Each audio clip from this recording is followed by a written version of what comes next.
நாட்டு பிரச்சனை கிடையாது, இது வீட்டு பிரச்சனையை தீர்மானிக்க போற தேர்தல். அதுவும் இல்லாமல் நீங்கள் என்ன செஞ்சீங்கிறத விட நீங்கள் வந்து பாஜக எதிர்ப்புங்கிற ஒரு விஷயத்தை பற்றி மட்டும்தான் திரும்ப திரும்ப பேசிட்டு இருக்கிறதே தவிர வேற ஒன்றும் தமிழ்நாட்டுக்கு செய்யலை. அதனால 7வது முறை ஆட்சி அப்படிங்கிறதெல்லாம் கனவு அப்படின்னு சொல்றாரு. இந்த தேர்தல் ஒரு வித்தியாசமான தேர்தலாக தான் உறுதியாக இருக்கும்னு நான் நம்புகிறேன். ஏன்னு கேட்டுக்கிட்டிங்கன்னா, இந்த திராவிட மாடல் அப்படிங்கிற ஒரு கான்செப்ட் இந்திய அளவில் மிகப்பெரிய வெற்றியை பெற்றிருக்குங்கிறது பாரதிய ஜனதாவுக்கு பயங்கரமான ஒரு பயத்தை கொடுத்துருக்கு. ஏன்னா இதில் இருக்கக்கூடிய திட்டங்கள் எல்லாம் பட்டியலிட்டு பார்த்தீங்கன்னு சொன்னால் இதில் இருக்கக்கூடிய சுமார் 17 to 19 திட்டங்கள் மிகப்பெரிய அளவில் மற்ற மாநிலங்கள் அதை ஏற்று இன்னைக்கு பாரதிய ஜனதா ஆளுகின்ற பல மாநிலங்கள் கூட அந்த திட்டங்கள் எடுத்து பயன்பட்டு கொண்டு வரப்பட்டிருக்கிறது. மற்ற மாநிலங்கள் மட்டுமல்ல, உலக அளவில் கூட அந்த காலை சுற்றுண்டி திட்டம் போன்ற திட்டங்கள் பயன்பாட்டிற்கு எடுக்கப்பட்டு கொண்டுள்ளன.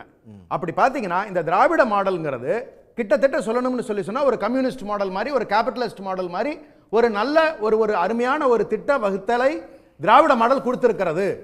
அப்ப இதை பாதுகாக்கணும்னு சொன்னா நமக்கு தேவையான தமிழர்களுடைய இலக்கியங்களில் தமிழர்களுடைய மொழியில் இருந்துதான் இந்த திட்டங்கள் எல்லாம் பிறந்திருக்கின்றன என்பதுதான் நிதர்சனமான உண்மை. இது எதுவும் புதுசா நம்ம உருவாக்கல. அததான் எங்களுடைய கழகத்தினுடைய தலைவர் அவர்கள் ரொம்ப அழகா சொன்னாங்க. மண், மொழி, மானம் இவை மூன்றும் பாதுகாக்கப்பட வேண்டும் அப்படிங்கிறதுல ரொம்ப தெளிவா அவர் சொன்னாங்க. அப்படி சொன்ன நிலையில இந்த மண்கான ஆதாரத்தை கீழடியில் நாம் பார்த்திருக்கிறோம். அண்ணா ரொம்ப அழகா வரலாறு சொன்னாங்க. அப்படி இருக்கக்கூடிய சூழலில் அந்த கீழடியை மீண்டும் கேள்விக்குறியாக்கி இருக்கிறது பாரதிய ஜனதா கட்சி. அப்படிப்பட்டவர்களோடு நாம் எப்படி நடந்து கொள்ள வேண்டும்ங்கிறது தமிழ்நாட்டு மக்களுக்கு தெரியும். இவர் சொல்றதுனால, மணிகண்டன் அண்ணா பேசுறதுனால ஒன்றும் இங்க மாறிட போறது இல்லை. அவர் கட்டாயத்தில் இருக்கிறார். அவர்களுடைய தயவு அவருக்கு இருக்கின்ற காரணத்தினால் சில நிர்பந்தங்களில் அவர் சொல்லிக் கொண்டிருக்கிறார்.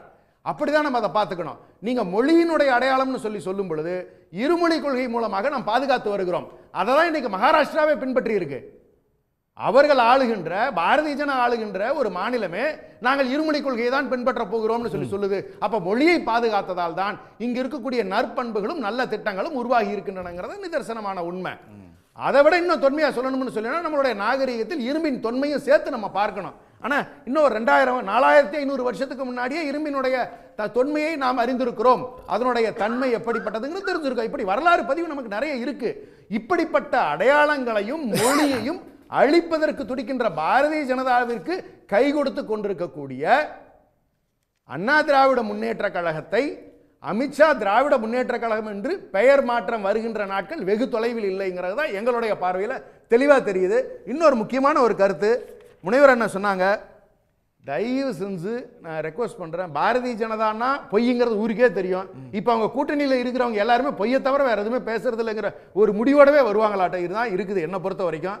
நம்முடைய சேலம் மணிகண்டன் அவர்களும் அவர் சொன்னார்கள், தளபதி அவர் எங்களுடைய கழகத்தினுடைய இன்றைய தலைவர் அவர்கள் நமக்கு நாமேன்னு எப்ப தமிழ்நாடு முழுக்க இவர்களுடைய பிரதமர் மோடி அவர்கள் ஆட்சிக்கு வருவதற்கு முன்னாலேயே தமிழ்நாடு முழுக்க சென்றிருக்கிறார், பெரும் பேரணிகளை நடத்தி இருக்கிறார்.